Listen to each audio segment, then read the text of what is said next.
after fishing for hours across the river. Atta threw out his fishing net one final time. But this catch was different. When he pulled, the net shone with light, not fish. Inside was a tiny creature, glowing like the moon in water. Her skin shimmered pale silver, her eyes round like cowrie shells, and her tail sparkled like bronze. In her trembling hands, she held a red apple. The villagers screamed, "Mommy, water," and ran for their lives.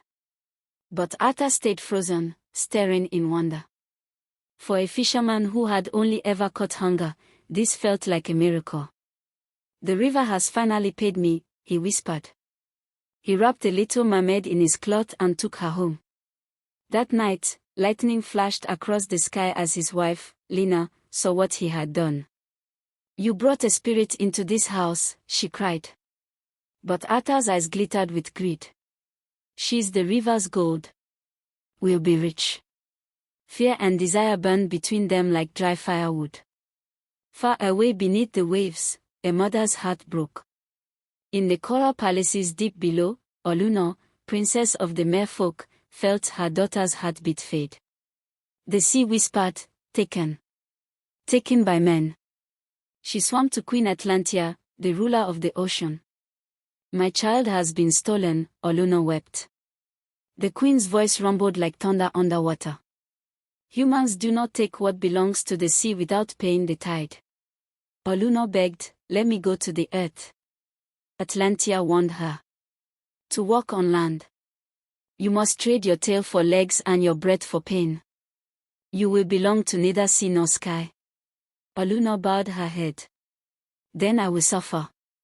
But I will bring my daughter home." The queen raised her trident. Light swirled through shells and seaweed. The ocean screamed, and Oluno became a woman. Days passed. In Atta's heart, the little mermaid, merrily, wept softly. Only one person came to her, Atta's daughter, Annabel. Annabel brought her bread and mango, whispering, "Don't cry. I'm your friend." Merrily looked scared, but reached for her hand. From that moment, something magical bloomed, the beginning of friendship. Annabel taught her songs from the village, Merrily taught her river songs that made palm trees dance. But Lina's fear grew. "She'll bring trouble," she warned Arthur. Arthur only said, "She'll bring me fame." That night, the river rose without rain. And from the mist, a tall woman walked barefoot through the village, her hair dripping water, her eyes glowing like storms. She called herself Amina. But the river knew her true name, Oluno. When Oluno saw Merrily, weak and pale, her heart cracked. She whispered to Arthur, "The river will not forgive this." Arthur shivered, though the air was warm. Then came Dr. Martin, a scientist from the city. He promised safety, fame, and fortune. Arthur signed the paper, and lost his soul. By dawn, Merrily was gone. Annabel cried until her voice broke.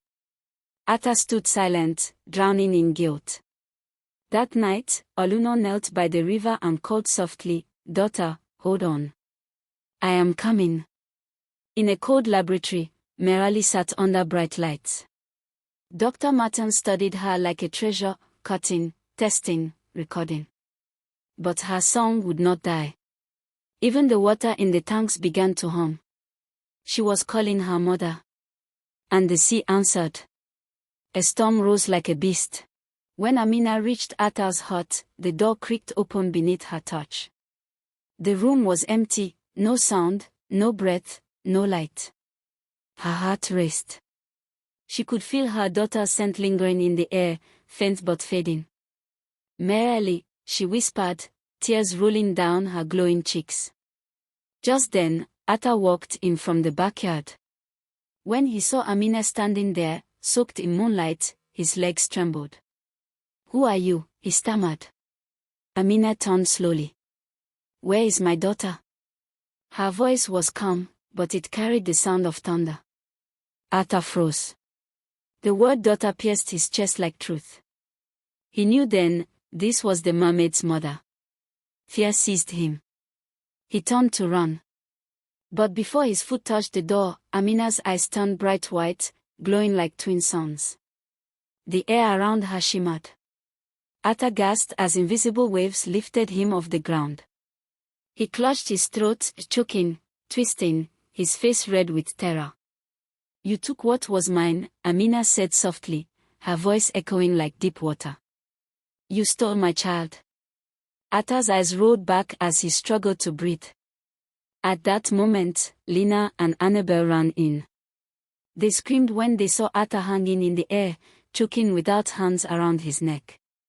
"Please. Please, stop," Lina cried, falling to her knees. Annabel rushed forward, tears streaming down her face. "Please, don't hurt my father." Amina turned, and when her glowing eyes met the little girl's, her rage began to fade. She saw not guilt, but innocence. The tears of a child melted her anger faster than magic could. Amina lowered her hand. Ata fell to the ground, coughing and gasping for air. "Tell me," she said quietly, her voice trembling now, "where is my daughter?"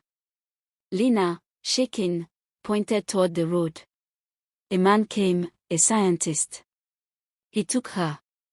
He said he would protect her." Amina's jaw tightened. The air around her rippled again with power. "Then we go," she said. Oluna, now human, led a rescue with Ata and old fisherman Obafemi. Annabel hid in their boat, refusing to stay behind. Thunder roared as they broke into the lab. Merrily saw her mother and screamed with joy. Martin aimed his gun. Ata stepped forward. "No more," he said. And for the first time, he meant it. They fled into the storm. The bridge cracked. The river opened wide. Ata looked at Oluna and whispered, "Forgive me." Then, splash. Silence. Under the water, Oluna's magic awoke. Her scales returned, her eyes burned with light. She lifted Ata and Annabel to the surface, carrying them to shore. Lina was waiting, crying in the rain. She saw Merrily alive, and her fear melted. "I was wrong," she whispered. Days later, Annabel went to the river to say goodbye. But the current pulled her under. Merrily caught her and shared a mermaid's breath, half air, half magic. Light flowed between them. Annabel opened her eyes underwater. She could breathe. Her legs shimmered into a silver tail. The river had chosen her. Merrily showed her the underwater kingdom, coral towers, singing fish, and glowing caves. Queen Atlantia watched and said softly, "Love has crossed the boundary." For a time, peace returned. But humans never stop chasing what they don't understand. Dr. Martin found them again, using a tracker hidden in Merrili's body. Machines invaded the sea. Atlantia raised her warriors, whales, serpents, storms. The ocean became fire and thunder. Martin's giant robot, the Leviathan, seized Merrily. Oluna's cry shook the sky. Atlantia struck with her trident, and the machine melted like wax. Martin fled, knowing he had met a power greater than science. When morning came, the sea was still. The merfolk vanished to secret waters.